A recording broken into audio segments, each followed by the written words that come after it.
In Guatemala, the conflict between indigenous organizations and the national government over mining exploitation continues.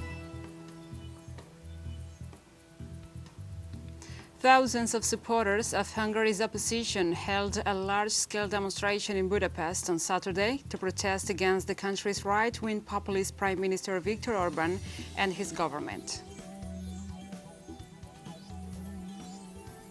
Heavily armed men have attacked a prison in southwest Nigeria, freeing about 575 inmates in the third prison break event this year.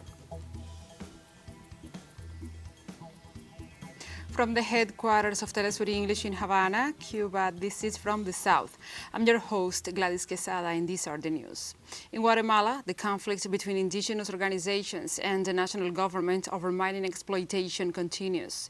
It is expected that the parties will form work tables to de-escalate the tensions. The government authorities are seeking to establish a dialogue with the indigenous movements that maintain the sit-in so that it can be lifted and a dialogue can begin. The native peoples are demanding respect for the use and exploitation of their lands and the guarantee of their rights, as well as those of the foreign companies that profit from mining extraction with the government's permission. The demonstrators denounce there are infiltrated groups among them to cause violence, hence justify the militarization and a possible state of siege. Since October, the authorities of the four councils of ancestral Maya Kekchi authorities installed a planton, a sit-in, to demand their inclusion in the process of pre-consultation of the mining project Phoenix of the Guatemalan Company of Nickel.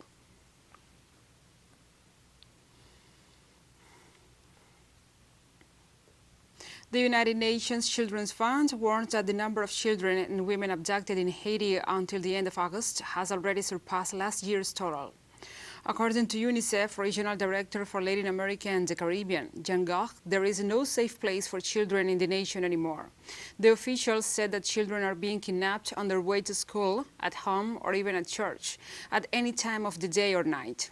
The UN organization estimated, based on official sources, that 71 women and 30 children were abducted in the first 8 months of this year, up from 59 women and 37 children last year. Most of the kidnappings are taking place in the capital city of Port-au-Prince, and most abductees are Haitian. The situation is worsened by gang violence in the area, which since June has displaced at least 19,000 people and has affected 1.5 million.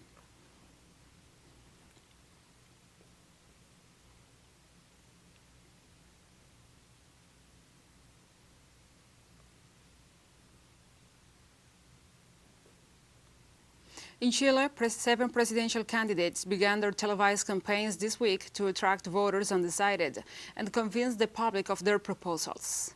As of this Friday and until November 18th, candidates to La Moneda Palace will have approximately 3 minutes a day in the open broadcasting channels to announce their proposals.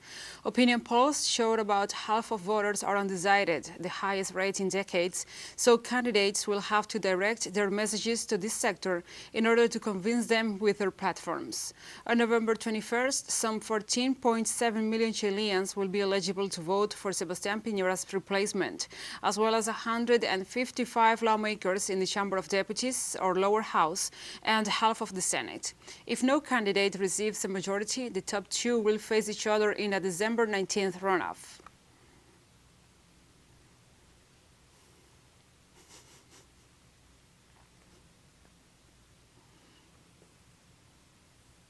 The second day of the International Tribunal on U.S. human rights violations, called Spirit of Mandela, took place in New York City. Spirit of Mandela is a campaign to bring international attention to the U.S. violations of the human rights of U.S.-held political prisoners, as well as U.S. systemic oppression and repression of Black, brown, and indigenous people. The tribunal builds on the revolutionary legacy of W.A. Du Bois, William Patterson, and Paul Robeson for bringing very similar charges against the United States before the United Nations in 1951. The ideological vision of this tribunal was being led by Jalil Muntaqim, who spent nearly 50 years in prison, founded the Jericho movement with Safiya Bukhari while in prison and was paroled a year ago, and Jihad Abdulhamid, president of the Jericho movement today. Both were in the Black Panther Party and its armed struggle branch, the Black Liberation Army. In 1903, Upon the launch of his seminal treatise, The Souls of Black Folk, historian W.E.B. Du Bois prophesies that the problem of the 20th century would be the problem of the color line, referring to the pernicious role of race in U.S. society. And now, more than 100 years later, his prognosis is even more ominous, as the evidence from this tribunal will show that conditions facing Black, brown, and indigenous peoples residing in the United States during the 21st century. One of the topics discussed on Saturday's tribunal was police violence. Civic leader and professor Melina Abdullah talked about the systematic killing of Black people in the United States. The violent targeting of Black people by police is the way the institution was set up. So the system of policing in this country descends from the system of slave catching. It descends from chattel slavery. It was meant intentionally to put targets on the backs of Black people. And so this is not, the killings of our people at the hands of police are not isolated incidents. They are systemic, and they are the intent of the system. They are not a failure of the system.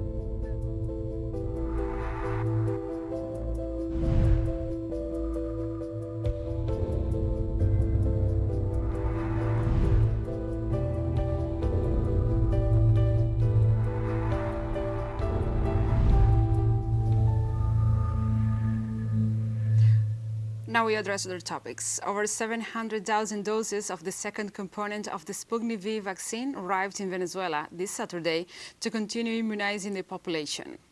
The Russian Direct Investment Fund said vaccine deliveries to Latin America were expedited in the last few weeks after several delays in the supplies. Venezuelan President Nicolás Maduro Moros said the latest batch allows for the start of the immunization campaign for children over 12 years old. According to the high-level Intergovernmental Commission, some 3,860,000 doses of Sputnik V have been supplied by Russia to Venezuela.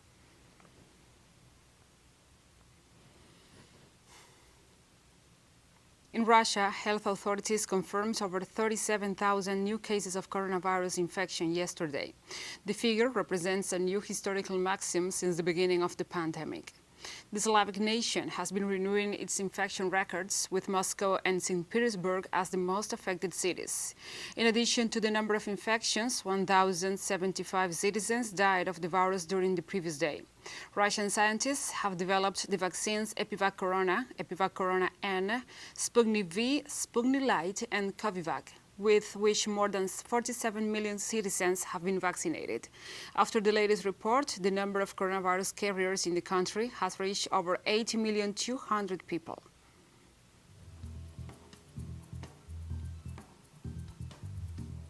And we have more news coming up after this final short break, so stay with us.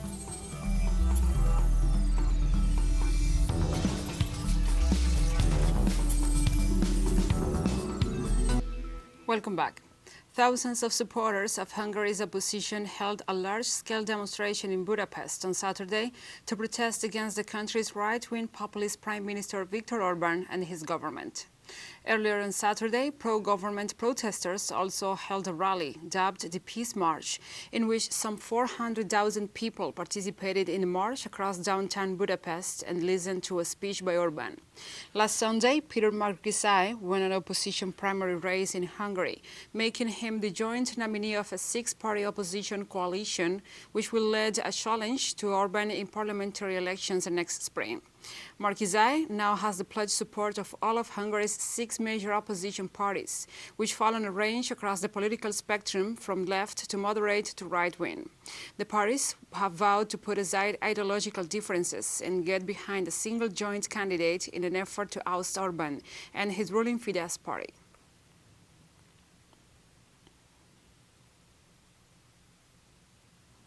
And this Saturday, in the United Kingdom, a new popular demonstration marched to the High Court of London to reject the eventual extradition of WikiLeaks creator Julian Assange to the United States. The activist is currently confined in the Belmarsh High Security Prison, awaiting a hearing that will define his eventual extradition to the United States, where he could serve a sentence of 175 years in prison for disseminating information that demonstrates the illegal practices of the United States. Protesters point out that Assange, 49 years old, has spent most of the last decade in detention or as a refugee, and his health has deteriorated as a result of these proceedings. If Julian Assange is getting information from whistleblowers, if he is showing the world what's really going on and exposing our corrupt politicians, he should not be put in jail for that. That's what the media is supposed to be doing, and they're not. If he gets extradited, I mean, he's a symbol. And if they extradite him, that is their stamp on the legal system saying, yes, we can extradite anyone who speaks the truth that we don't like anywhere around the world. Italy's former Interior Minister Matteo Salvini went on trial for allegedly illegally blocking over 100 migrants in dire health conditions from disembarking from a rescue ship. The leader of the right-wing Lega party, who is known for an Italians first policy, is charged with kidnapping and abuse of office for using his position as Interior Minister to detain the 147 asylum seekers at sea in August 2019. The hearing, which came a month after the trial was first postponed, was largely procedural and lasted less than 3 hours before Judge Roberto Murgia set the next hearing for December 17th. If found guilty, Salvini could face up to 15 years in prison. The former Interior Minister has said the decision was not his alone, but agreed by the government, including by the then Prime Minister Giuseppe Conte.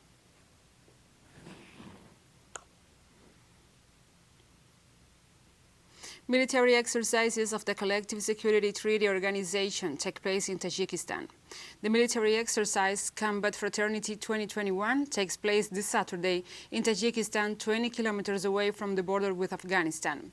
4,000 troops and more than 500 military teams from Russia, Tajikistan, Kazakhstan, Belarus and Kyrgyzstan are participating in the exercise, as well as an operations group from Armenia, all members of the organization founded in 2002. The Russian Central Military District announced that the troops are practicing scenarios of confrontation and elimination of terrorist groups to ensure security and stability in the Central Asian region.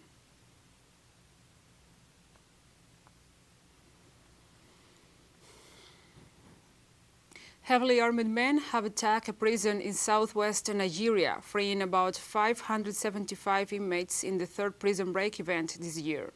This new jailbreak raises more concerns about how safe detention facilities are in the West African country. According to Olanrewajo and Jorin, large numbers of gunmen attacked the Abolongo Correctional Facility with grenades in the Oyo state. A lot of inmates were rearrested after the attack, and the process is still ongoing. About 240 prisoners escaped in September in Kogi State, and in April, over 1,800 inmates escaped during an attack on another prison in the southeast. Nigerian prisons hold 70,000 inmates, but only about 27% of them have been convicted, according to government data.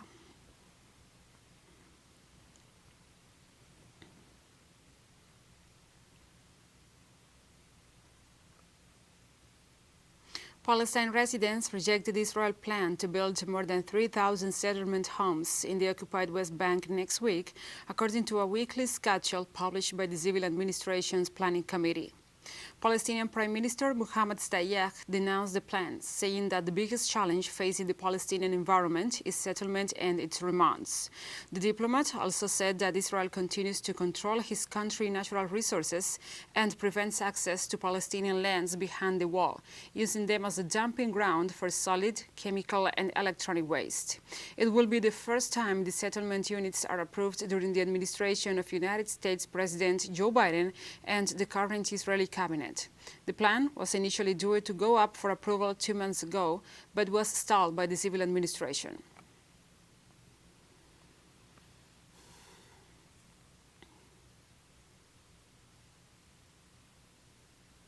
Syrian army troops deployed at a security checkpoint in the northeastern province of Hasakah blocked the road and prevented the passage of United States armored vehicles traveling along the strategic M4 highway.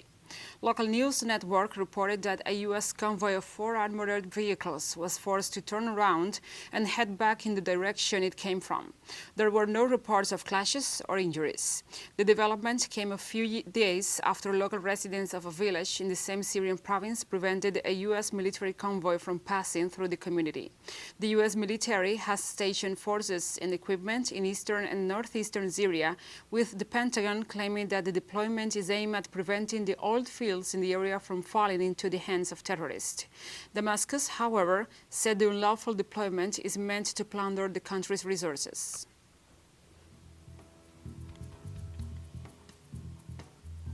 And we have more stories coming up after this final short break, so stay with us.